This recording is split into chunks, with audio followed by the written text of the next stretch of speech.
ಅಥ ಸಂವತ್ಸರೆ ಪೂರ್ಣೆ ತಸ್ಮಿನ್ ಪ್ರಾಪ್ತೆ ತುರಂಗಮೇ ಸರೈವಾಶ್ಚೋತ್ತರೆ ತೀರೆ ರಾಜ್ಞೋ ಯಜ್ಞೋಭ್ಯವರ್ತತ.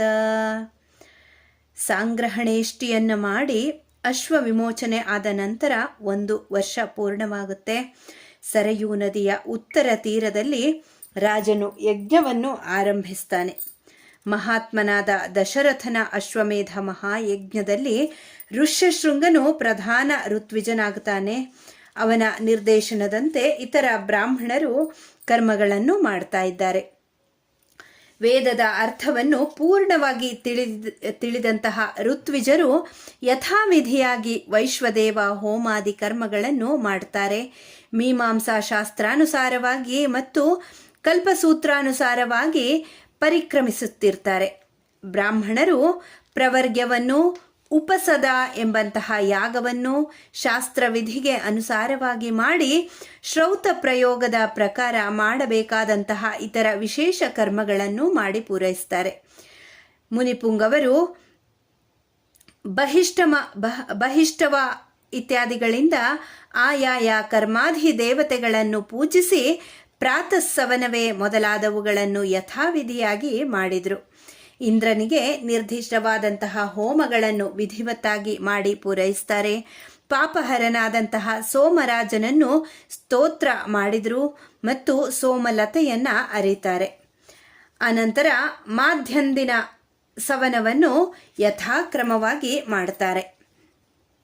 ಬ್ರಾಹ್ಮಣ ಶ್ರೇಷ್ಠರು ಯಥಾಶಾಸ್ತ್ರವಾಗಿ ಮಹಾತ್ಮನಾದಂತಹ ರಾಜನಿಗಾಗಿ ಯಥಾಕ್ರಮವಾಗಿ ತೃತೀಯ ಸವನವನ್ನು ಮಾಡಿ ಮುಗಿಸಿದರು. ಋಷ್ಯಶೃಂಗಾದಿ ಮಹರ್ಷಿಗಳು ಶಿಕ್ಷಾಕ್ಷರ ಸಮನ್ವಿತವಾದಂತಹ ಮಹಾಮಂತ್ರಗಳಿಂದ ದೇವತೆಗಳಲ್ಲಿ ಶ್ರೇಷ್ಠರಾದ ಇಂದ್ರಾದಿ ದೇವತೆಗಳನ್ನು ಆಹ್ವಾನಿಸಿದರು. ಹೋತೃಗಳು ಮಧುರವಾದಂತಹ ಸ್ನೇಹಯುಕ್ತವಾದ ಋಗ್ಮಂತ್ರಗಳಿಂದ ಯಥಾರ್ಹವಾಗಿ ದೇವತೆಗಳಿಗೆ ಹವಿರ್ಭಾಗಗಳನ್ನು ಅರ್ಪಿಸಿದರು. ಆ ಮಹಾಯಜ್ಞದಲ್ಲಿ ಆಹುತಿ ಕೊಡಬೇಕಾದಂತಹ ಮಂತ್ರಗಳು ಒಂದೂ ಕೂಡ ಬಿಟ್ಟು ಹೋಗಲಿಲ್ಲ. ಇಂದ್ರ ದೇವತಾತ್ಮಕವಾದ ಮಂತ್ರಗಳನ್ನು ಹೇಳಿ ವರುಣನನ್ನು ಕುರಿತು ಉದ್ದೇಶ ತ್ಯಾಗ ಮಾಡುತ್ತಿರಲಿಲ್ಲ. ಆಹುತಿ ದ್ರವ್ಯಗಳು ಪಾತ್ರೆಯ ಕೆಳಗೆ ಬಿದ್ದು ನಷ್ಟವಾಗಲಿಲ್ಲ. ಎಲ್ಲವೂ ಬ್ರಹ್ಮಮಯವಾಗಿ ಕಾಣುತ್ತಿತ್ತು. ಎಲ್ಲ ಕರ್ಮಗಳನ್ನು ಮಂತ್ರಲೋಪ ಕ್ರಿಯಾಲೋಪಗಳು ಇಲ್ಲದಂತೆ ನೆರವೇರಿಸುತ್ತಾರೆ. ಯಜ್ಞವು ನಡೆಯುತ್ತಿದ್ದ ಆ ದಿನಗಳಲ್ಲಿ ಬಾಯಾರಿಕೆಯಿಂದ ಬಳಲಿದವನಾಗಲಿ ಹಸಿವಿನಿಂದ ಪರಿತಪಿಸಿದವನಾಗಲಿ ಎಲ್ಲಿಯೂ ಕಾಣುತ್ತಿರಲಿಲ್ಲ. 100 ಶಿಷ್ಯರಿಂದ ಕೂಡಿರದ ಆಚಾರ್ಯ ಇರಲಿಲ್ಲ. ವೇದಾಂಗ ಪಾರಂಗತರಾದ ಬ್ರಾಹ್ಮಣರು 100 ಶಿಷ್ಯರೊಡನೆ ಆಚಾರ್ಯರು ಅಲ್ಲಿಗೆ ಬಂದಿರ್ತಾರೆ. ಸಾವಿರಾರು ಬ್ರಾಹ್ಮಣ ಕ್ಷತ್ರಿಯ ವೈಶ್ಯರು ಅಲ್ಲಿ ಊಟ ಮಾಡುತ್ತಿದ್ರು. ಸಾವಿರಾರು ಶೂದ್ರರು ಕೂಡ ಊಟಕ್ಕೆ ಕುಳಿತಿದ್ದರು. ತಪಸ್ವಿಗಳು ದಿಗಂಬರರು ಅನುದಿನವೂ ಊಟ ಮಾಡುತ್ತಿದ್ದರು. ಸಾವಿರಾರು ವೃದ್ಧರು, ವ್ಯಾಧಿ ಪೀಡಿತರು, ಸ್ತ್ರೀಯರು, ಬಾಲಕರು ಯಾವಾಗಲೂ ಭೋಜನವನ್ನು ಮಾಡುತ್ತಿದ್ದರೂ ತೃಪ್ತಿ ಹೊಂದುತ್ತಿರಲಿಲ್ಲ. ಏಕೆಂದರೆ ಭೋಜನದ ರುಚಿಯು ಮತ್ತು ಊಟ ಮಾಡಬೇಕು ಎಂಬಂತಹ ಆಸೆಯನ್ನು ಹುಟ್ಟಿಸುವುದಾಗಿತ್ತೇ ಹೊರತು ಸಾಕು ಎಂಬ ತೃಪ್ತಿಯನ್ನು ಉಂಟು ಮಾಡುತ್ತಿರಲಿಲ್ಲ. ಅನ್ನಂ ದೀಯತಾಂ ವಿವಿಧಾನಿ ವಾಸಾಂಸಿ ದೀಯತಾಂ.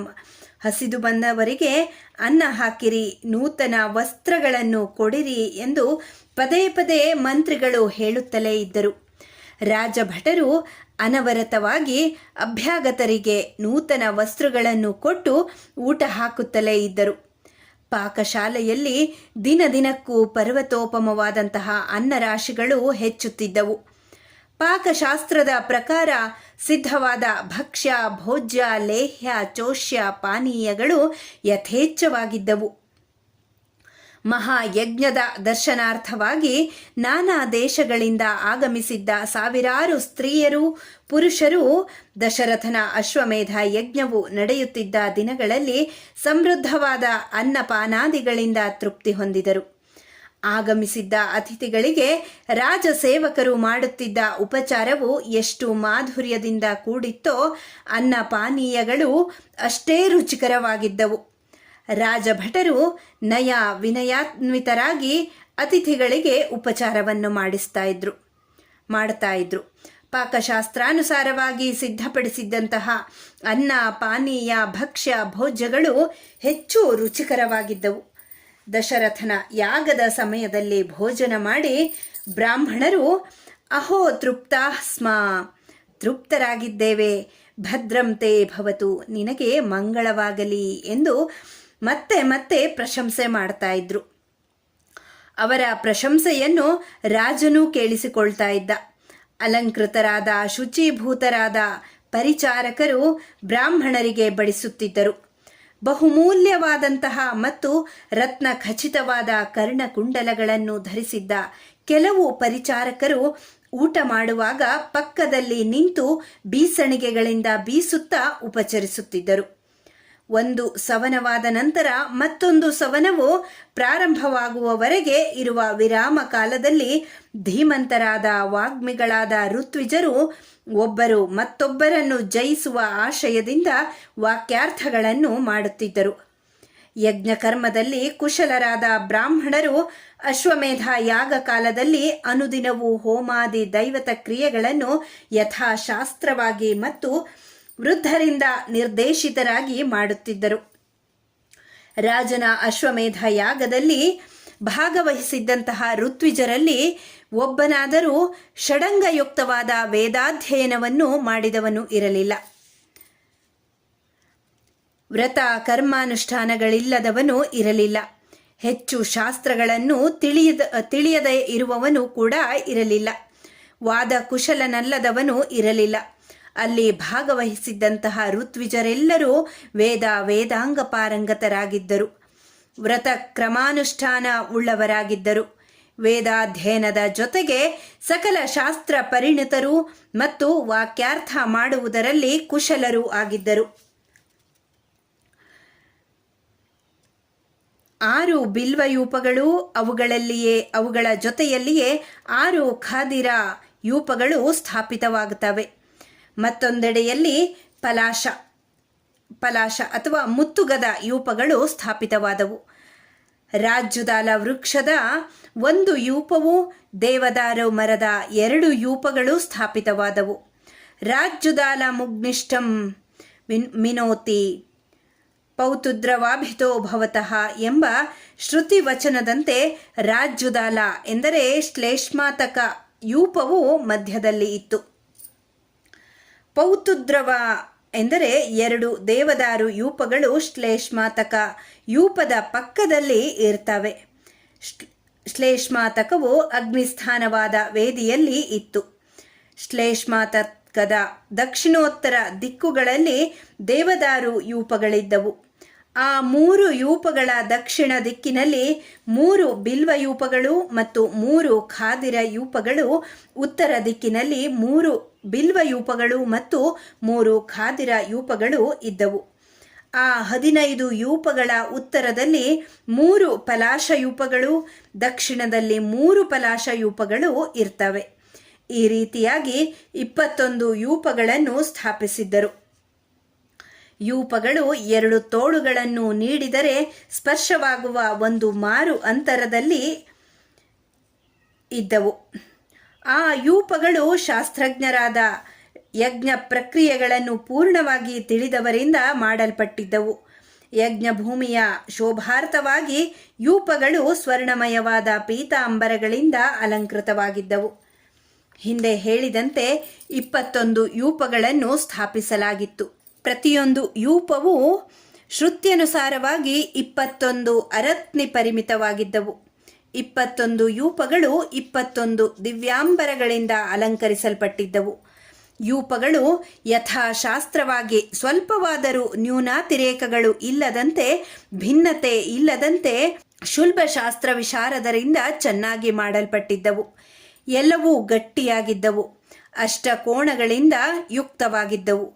ಎಲ್ಲ ಯೂಪಗಳು ಅಲಂಕೃತವಾಗಿದ್ದು ನೋಡಲು ಮನೋಹರವಾಗಿ ಕಾಣುತ್ತಿದ್ದವು.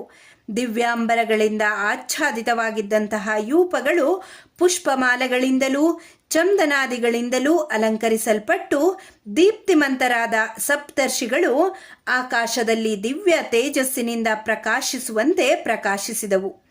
ಯಜ್ಞಾಂಗ ಚಯನ ಕರ್ಮದಲ್ಲಿ ಕುಶಲರಾದಂತಹ ಬ್ರಾಹ್ಮಣರಿಂದ ಯಥಾಶಾಸ್ತ್ರವಾಗಿ ವೇದೋಕ್ತ ಪ್ರಮಾಣದಂತೆ ಇಟ್ಟಿಗೆಗಳು ಮಾಡಲ್ಪಟ್ಟವು. ಆ ಇಟ್ಟಿಗೆಗಳಿಂದ ಅಗ್ನ್ಯಾಧಾರ ವೇದಿಯು ನಿರ್ಮಾಣವಾಯಿತು. ರಾಜಸಿಂಹನಾದ ದಶರಥನ ಆ ಯಜ್ಞವೇದಿಯು ಕುಶಲರಾದ ಬ್ರಾಹ್ಮಣರಿಂದ ನಿರ್ಮಿತವಾಯಿತು.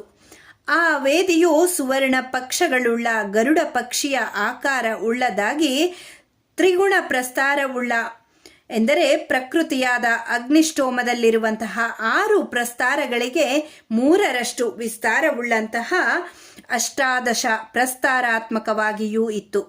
ಯಥಾಶಾಸ್ತ್ರವಾಗಿ ಇಂದ್ರಾಯ ರಾಜ್ಞೆ ಸೂಕರಃ ಮೊದಲಾದಂತಹ ಶ್ರುತ್ಯುಕ್ತಿಯಂತೆ ಆಯಾ ದೇವತೆಗಳನ್ನು ಉದ್ದೇಶಿಸಿ ಪಶುಗಳು, ಸರ್ಪಗಳು, ಪಕ್ಷಿಗಳು ಯೂಪದಲ್ಲಿ ಬಂಧಿತವಾದವು. ಮೇಲೆ ಹೇಳಿದ ಪ್ರಾಣಿಗಳಲ್ಲದೆ ಕುದುರೆ, ಜಲಚರಗಳಾದಂತಹ ಆಮೆ ಮುಂತಾದವುಗಳು ಕೂಡ ಋತ್ವಿಜರಿಂದ ಯಥಾಶಾಸ್ತ್ರವಾಗಿ ವಿಶಸನ ಕರ್ಮಕ್ಕೆ ಸಿದ್ಧ ಮಾಡಲ್ಪಟ್ಟವು. ದೇವತೆಗಳನ್ನು ಉದ್ದೇಶಿಸಿ ಸುಮಾರು 300 ಪಶುಗಳು ಯಜ್ಞಯೂಪಗಳಿಗೆ ಕಟ್ಟಲ್ಪಟ್ಟವು. ದಶರಥ ರಾಜನ ಶ್ರೇಷ್ಠ ಕುದುರೆಯಾದಂತಹ ಅಶ್ವಮೇಧಾಶ್ವವು ಪ್ರಧಾನ ಯೂಪಕ್ಕೆ ಕಟ್ಟಲ್ಪಟ್ಟಿತು. ದಶರಥನ ಪಟ್ಟ ಮಹಿಷಿಯಾದಂತಹ ಕೌಸಲ್ಯಾದೇವಿಯು ಸಂತೋಷಭರಿತಳಾಗಿ ವಿಶಸನ ಮಾಡಲ್ಪಟ್ಟಂತಹ ಅಶ್ವಮೇಧ ಅಶ್ವವನ್ನು ಯಥಾಶಾಸ್ತ್ರವಾಗಿ ಸುತ್ತಿ ಬಂದು ಕುದುರೆಯ ಎದೆಯ ಮೇಲೆ 3 ಸೂಜಿಗಳಿಂದ ಛೇದನ ಮಾರ್ಗವನ್ನು ಗುರುತು ಮಾಡಿದಳು. ಧರ್ಮ ಕಾಮನೆಯಿಂದಲೂ ಸ್ಥಿರ ಮನಸ್ಸಿನಿಂದಲೂ ಕೂಡಿದ್ದಂತಹ ಕೌಸಲ್ಯೆಯು ಹನನ ಮಾಡಲ್ಪಟ್ಟಂತಹ ಕುದುರೆಯ ಜೊತೆಯಲ್ಲಿ ಒಂದು ರಾತ್ರಿಯನ್ನು ಕಳೆದಳು. ಅಶ್ವಮೇಧ ಯಾಗದ ದಕ್ಷಿಣೆಯೂ ಅನ್ಯಾದೃಶವಾದುದು.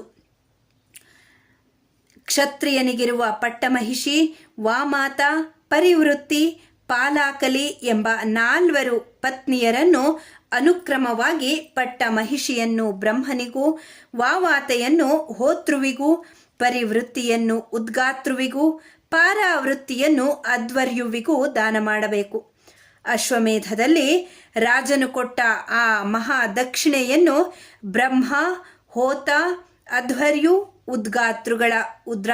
ಉದ್ಗಾತೃಗಳು ತೆಗೆದುಕೊಂಡು ಅವರ ಪಾಣಿಗ್ರಹಣವನ್ನು ಮಾಡಿದರು. ಆನಂತರ ಅಶ್ವಮೇಧ ಅಶ್ವದ ವಪಾಸ್ಥಾನದಲ್ಲಿ ಇರುವಂತಹ ತೇಜನಿಯನ್ನು ತೆಗೆದುಕೊಂಡು ಕರ್ಮಕ್ರಿಯೆಯಲ್ಲಿಯೇ ಏಕಾಗ್ರ ಬುದ್ಧಿಯುಳ್ಳಂತಹ ಪ್ರಯೋಗ ಚತುರನಾದ ಅಧ್ವರ್ಯುವು ಯಥಾಶಾಸ್ತ್ರವಾಗಿ ಪಾಕವನ್ನು ಮಾಡಿ ಹೋಮವನ್ನು ಮಾಡ್ತಾನೆ. ದಶರಥ ರಾಜನು ಹೋಮಕಾಲದಲ್ಲಿ ಪ್ರತ್ಯಾಸನ್ನನಾಗಿ ಯಥಾಶಾಸ್ತ್ರವಾಗಿ ತನ್ನ ಪಾಪವನ್ನು ಪೂರ್ಣವಾಗಿ ತೊಳೆದು ವಪ ಹೋಮದಿಂದ ಉದ್ಭೂತವಾದಂತಹ ಧೂಮವನ್ನು ಆಘ್ರಾಣಿಸ್ತಾನೆ. ತೇಜನಿಯ ಹೋಮವಾದ ನಂತರ 16 ಋತ್ವಿಜರು ಅಶ್ವಮೇಧ ಅಶ್ವದ ಸರ್ವಾಂಗಗಳನ್ನು ಯಥಾವಿಧಿಯಾಗಿ ಮಂತ್ರಪೂರ್ವಕವಾಗಿ ಹೋಮ ಮಾಡುತ್ತಿದ್ದರು. ಶ್ರುತಿವಾಕ್ಯದಂತೆ ಪ್ಲಕ್ಷ ಶಾಖೆಯಿಂದ ನಿರ್ಮಿತವಾದಂತಹ ಸೃಕ್ಕಿನಲ್ಲಿ ಇತರ ಪ್ರಾಣಿಗಳ ವಪಾಹೋಮವನ್ನು ಮಾಡಿದರು. ಆದರೆ ಅಶ್ವಮೇಧಾಶ್ವದ ತೇಜನಿಯನ್ನು ವೇತನ ಶಾಖೆಯಿಂದ ನಿರ್ಮಿತವಾದಂತಹ ಸೃಕ್ಕಿನಿಂದಲೇ ಹೋಮ ಮಾಡ್ತಾರೆ. ಅಶ್ವಮೇಧಸ್ಯ ತ್ರೀಣಿ ಸವನೀಯಾನ್ಯಹಾನಿ ಎಂಬ ಕಲ್ಪಸೂತ್ರದಿಂದ ಮತ್ತು ಬ್ರಾಹ್ಮಣ ಗ್ರಂಥಗಳಿಂದ ಅಶ್ವಮೇಧ ಸಂಬಂಧಿಯಾದಂತಹ ಸೋಮಯಾಗವು 3 ದಿನಗಳು ಮಾಡಲ್ಪಡತಕ್ಕವು ಎಂದು ನಿರ್ಣಯಿಸಲ್ಪಟ್ಟಿದೆ. ಅದರಲ್ಲಿ ಮೊದಲನೆಯ ದಿನ ಚತುಷ್ಟೋಮಗಳಿಂದ ಯುಕ್ತವಾದ ಅಗ್ನಿಷ್ಠ ಹೋಮವು ಆಚರಿಸಲ್ಪಟ್ಟಿತು. ಎರಡನೆಯ ದಿನ ಉಕ್ಥ್ಯವು ಮಾಡಲ್ಪಟ್ಟಿತು. 21 ಪದಾರ್ಥಗಳನ್ನು ಹೇಳಿ ಮಾಡುವ ಈ ಕರ್ಮಕ್ಕೆ ಉಕ್ತ್ಯ ಎಂದು ಹೆಸರು. 3ನೆಯ ದಿನ ಸರ್ವಸ್ತೋಮೋತಿರಾತ್ರಃ ಎಂಬ ಶ್ರುತಿಯಂತೆ ಸರ್ವಸ್ತೋಮಾತ್ಮಕವಾದಂತಹ ಅತಿರಾತ್ರ ಯಾಗವು ಮಾಡಲ್ಪಟ್ಟಿತು. ಇವುಗಳು ಅಲ್ಲದೆ ಜ್ಯೋತಿಷ್ಠೋಮ, ಆಯಸ್ಸು, ಅತಿರಾತ್ರ, ಅಭಿಜಿತ್, ವಿಶ್ವಜಿತ್, ಆಪ್ತೋರ್ಯಾಮಗಳಿಂದ 6 ಮಹಾಯಾಗಗಳು ಯಥಾಶಾಸ್ತ್ರವಾಗಿ ಮಾಡಲ್ಪಟ್ಟವು. ಸ್ವಕುಲದ ಕೀರ್ತಿಯನ್ನು ವೃದ್ಧಿಪಡಿಸುವುದರಲ್ಲಿ ಅಪೇಕ್ಷೆಯುಳ್ಳ ದಶರಥ ರಾಜನು ಪೂರ್ವ ದಿಕ್ಕಿನ ರಾಜ್ಯಗಳನ್ನು ಹೋತೃವಿಗೆ ದಾನವಾಗಿ ನೀಡಿದನು. ಅಧ್ವರ್ಯುವಿಗೆ ಪಶ್ಚಿಮ ದಿಕ್ಕಿನ ರಾಜ್ಯಗಳನ್ನು, ಬ್ರಹ್ಮನಿಗೆ ದಕ್ಷಿಣ ದಿಕ್ಕಿನ ರಾಜ್ಯಗಳನ್ನು, ಉದ್ಗಾತೃವಿಗೆ ಉತ್ತರ ದಿಕ್ಕಿನ ರಾಜ್ಯಗಳನ್ನು ಬ್ರಹ್ಮಕಲ್ಪಿತವಾದ ಅಶ್ವಮೇಧ ಯಾಗದಲ್ಲಿ ದಾನರೂಪವಾಗಿ ಕೊಟ್ಟನು. ಇಕ್ಷ್ವಾಕು ಕುಲವರ್ಧನನಾದ ದಶರಥನು ಯಜ್ಞವನ್ನು ಶಾಸ್ತ್ರವಿಹಿತವಾದಂತಹ ರೀತಿಯಲ್ಲಿ ಪರಿಸಮಾಪ್ತಿ ಮಾಡಿ ಋತ್ವಿಜರಿಗೆ ಅತುಲೈಶ್ವರ್ಯ ಸಂಪನ್ನವಾದ ತನ್ನ ರಾಜ್ಯವನ್ನೇ ದಾನ ಮಾಡಿ ಆನಂದ ಭರಿತನಾದನು. ಗತಕಲ್ಮಶನಾದ ನಿಷ್ಕಲಂಕನಾದ ದಶರಥ ರಾಜನಿಗೆ ಋತ್ವಿಜರು ಹೇಳಿದರು, ಮಹಾರಾಜ, ಈ ಭೂಮಿಯನ್ನು ಆಳಲು ನೀನೊಬ್ಬನು ಮಾತ್ರವೇ ಸಮರ್ಥನಾಗಿದ್ದಿ. ಈ ಭೂಮಿಯಿಂದ ನಮಗೆ ಯಾವ ಪ್ರಯೋಜನವೂ ಇಲ್ಲ. ಇದನ್ನು ಆಳಲು ನಾವು ಸಮರ್ಥರೂ ಅಲ್ಲ. ನಾವು ಯಾವಾಗಲೂ ಅಧ್ಯಾಪನಗಳಲ್ಲಿ ಮಾತ್ರವೇ ನಿರತರಾಗಿರುತ್ತೇವೆ. ಭೂಮಿಯು ನಮಗೆ ಬೇಡವಾದ್ದರಿಂದ ಅದರ ಪ್ರತ್ಯಾಮ್ನಾಯವಾಗಿ ಮಣಿ, ರತ್ನ, ಸುವರ್ಣ, ಹಸುಗಳು ಮುಂತಾದಂಥ ರೂಪದಲ್ಲಿ ದಕ್ಷಿಣೆಯನ್ನು ಕೊಡುವುದು ಯುಕ್ತವಾಗಿದೆ. ವೇದ ಪಾರಂಗತರಾದಂತಹ ಬ್ರಾಹ್ಮಣರು ಹೀಗೆ ಹೇಳಲಾಗಿ ದಶರಥನು ಭೂಮಿಯ ಪ್ರತ್ಯಾಮ್ನಾಯವಾಗಿ 10,00,000 ಸಂಖ್ಯಾತವಾದಂತಹ ಗೋವುಗಳನ್ನು ದಾನವಾಗಿ ನೀಡಿದನು. 10 ಕೋಟಿ ಸುವರ್ಣ ನಾಣ್ಯಗಳನ್ನು, 40 ಕೋಟಿ ಬೆಳ್ಳಿಯ ನಾಣ್ಯಗಳನ್ನು ಪ್ರತ್ಯಾಮ್ನಾಯವಾಗಿ ನೀಡಿದನು. ದಶರಥನಿಂದ ಪಡೆದ ಆ ಅಪಾರ ಧನವನ್ನು ಋತ್ವಿಜರಿಗೆ ಸರಿಯಾಗಿ ಹಂಚಿಕೊಡಲು ವಸಿಷ್ಠರಿಗೂ ಋಷ್ಯಶೃಂಗರಿಗೂ ಅರ್ಪಿಸಿದರು. ಯಾವ ದಧ್ವರ್ಯವೇ ದದಾತಿ ತದರ್ಧಂ ಪ್ರತಿಪ್ರಸ್ಥಾತ್ರೇ ಮೊದಲಾದಂತಹ ಶಾಸ್ತ್ರಗಳಿಂದ ಸಿದ್ಧವಾದ ರೀತಿಯಲ್ಲಿ ಅತುಲ ಐಶ್ವರ್ಯವನ್ನು ಪರಸ್ಪರ ವಿಭಾಗ ಮಾಡಿಕೊಂಡು ಆನಂದ ಭರಿತರಾಗಿ ಸರ್ವೇ ವಯಂ ಪ್ರೀತಾ ಸ್ಮ, ನಾವೆಲ್ಲರೂ ಸುಪ್ರೀತರಾಗಿರುತ್ತೇವೆ ಎಂದು ದಶರಥನಿಗೆ ಹೇಳ್ತಾರೆ. ಯಜ್ಞ ದರ್ಶನಾರ್ಥವಾಗಿ ಬಂದವರಿಗೂ ಸುಮನಸ್ಕನಾದಂತಹ ದಶರಥನು ಹಿರಣ್ಯವನ್ನು ದಾನ ಮಾಡಿದನು. ದರ್ಶನಾರ್ಥಿಗಳಾಗಿ ಬಂದಂತಹ ಬ್ರಾಹ್ಮಣರಿಗೆ ಕೋಟಿ ಸಂಖ್ಯೆಯ ಸುವರ್ಣ ನಾಣ್ಯಗಳನ್ನು ದಕ್ಷಿಣ ರೂಪದಲ್ಲಿ ನೀಡಿದನು. ದರಿದ್ರನಾದ ಬ್ರಾಹ್ಮಣನೊಬ್ಬನು ಅವನ ಹಸ್ತಾಭರಣವನ್ನು ಯಾಚಿಸಲಾಗಿ ನವರತ್ನ ಖಚಿತವಾದಂತಹ ಹಸ್ತಾಭರಣವನ್ನೇ ಅವನಿಗೆ ದಾನವಾಗಿ ನೀಡಿದನು. ಅಪಾರ ದ್ರವ್ಯದಾನ ಸ್ವೀಕಾರದಿಂದ ಬ್ರಾಹ್ಮಣರು ಸಂತುಷ್ಟರಾದ ನಂತರ ಬ್ರಾಹ್ಮಣ ವತ್ಸಲನಾದಂತಹ ದಶರಥನು ಹರ್ಷದಿಂದ ಅರಳಿದ ಕಣ್ಣುಗಳು ಉಳ್ಳವನಾಗಿ ಅವರೆಲ್ಲರಿಗೂ ದೀರ್ಘದಂಡ ನಮಸ್ಕಾರವನ್ನ ಮಾಡಿದ. ಪ್ರಣಾಮ ಮಾಡಿದ ದಶರಥನಿಗೆ ಬ್ರಾಹ್ಮಣರೆಲ್ಲರೂ ಪುತ್ರವಾನ್ ಭವ, ದೀರ್ಘಾಯುಷ್ಮಾನ್ ಭವ, ವಿಜಯೀ ಭವ ಮುಂತಾಗಿ ಆಶೀರ್ವಾದಗಳನ್ನು ಮಾಡಿದರು. ಪುತ್ರೋತ್ಪತ್ತಿಗೆ ಪ್ರತಿಬಂಧಕವಾದಂತಹ ಪಾಪವನ್ನು ನಿವಾರಣೆ ಮಾಡಿದ ಸದ್ಗತಿ ಪ್ರದವಾದಂತಹ ಇತರರಿಂದ ಮಾಡಲು ದುಸ್ಸಾಧ್ಯವಾದ ಉತ್ತಮೋತ್ತಮವಾದಂತಹ ಯಜ್ಞವನ್ನು ಮಾಡಿ ದಶರಥನು ಸುಪ್ರೀತನಾದನು. ದಶರಥ ರಾಜನಿಗೆ ಸುಮಂತ್ರನು ಹೇಳಿದುದೆಲ್ಲವೂ ಕಿವಿಯಲ್ಲಿ ಪ್ರತಿಧ್ವನಿಸುತ್ತಿತ್ತು. ಇಷ್ಟು ಮಾತ್ರದಿಂದಲೇ ಪುತ್ರೋತ್ಪತ್ತಿಯಾಗುವುದಿಲ್ಲವೆಂದು, ಋಷ್ಯಶೃಂಗರ ವರಪ್ರಸಾದದಿಂದಲೇ ಪುತ್ರರು ಹುಟ್ಟುವರೆಂದು ನಿಶ್ಚಯಿಸಿ ಋಷ್ಯಶೃಂಗರಿಗೆ ಹೇಳಿದ. ಮಹಾನುಭಾವರೇ, ತಮ್ಮ ಕುಲವರ್ಧಕವಾದಂತಹ ಕರ್ಮ ಮಾಡಲು ನೀವು ಅರ್ಹರಾಗಿರುವಿರಿ, ಅನುಗ್ರಹಿಸಿರಿ. ಋಷ್ಯಶೃಂಗರು ಮಂದಸ್ಮಿತರಾಗಿ ದಶರಥನಿಗೆ ಹೇಳ್ತಾರೆ, ಮಹಾರಾಜ, ನೀನು ಹೇಳಿದಂತೆಯೇ ಮಾಡುತ್ತೇನೆ. ನೀನು ಸ್ವಲ್ಪವೂ ಕೂಡ ಚಿಂತಿಸಬೇಕಾಗಿಲ್ಲ. ಕುಲದ ಉದ್ಧಾರಕರಾದ 4 ಪುತ್ರರು ನಿನಗೆ ಜನಿಸುತ್ತಾರೆ. ಋಷ್ಯಶೃಂಗರು ಹೇಳಿದ ಕಿವಿಗೆ ಆನಂದಕರವಾದಂತಹ ಮಾತುಗಳನ್ನು ಕೇಳಿ ದಶರಥನು ಪರಮ ಆನಂದಭರಿತನಾಗಿ ಬಾರಿ ಬಾರಿಗೂ ಮಹರ್ಷಿಗಳಿಗೆ ನಮಸ್ಕರಿಸುತ್ತಾ ಹೇಳ್ತಾನೆ, ಪುತ್ರರಾಗುವ ರೀತಿಯು ಯಾವುದು, ಯಾವಾಗ ಲಭ್ಯವಿದೆ, ಏನು ಮಾಡಬೇಕು ಎಂಬುದಾಗಿ ಪ್ರಶ್ನಿಸ್ತಾನೆ. ಈ ರೀತಿಯಾಗಿ ಪ್ರಶ್ನೆಗಳನ್ನು ಕೇಳಿದಂತಹ ದಶರಥನಿಗೆ ಮಹರ್ಷಿಗಳು ಪುನಃ ಒಂದಷ್ಟು ಮಾತುಗಳನ್ನು ಹೇಳ್ತಾರೆ.